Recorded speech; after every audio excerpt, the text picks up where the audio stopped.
Assalomu alaykum azizlarim. Bugun Mahliyona hovlisidan terilgan yong'oqdan bulochka tayyorlaymiz. Shu masalliqlar bo'yicha yumshoqqina xamir qorib olamiz. Xamirga ketgan masalliqlarni yozib qoldiraman. Xamirimizni yumshoqqina qilib qorib olamiz.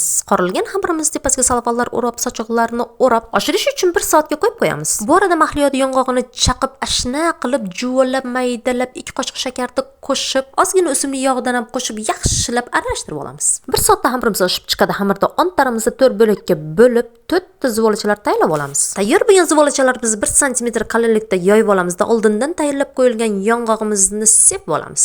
Ashna qilib yumalatib o'rab olamiz.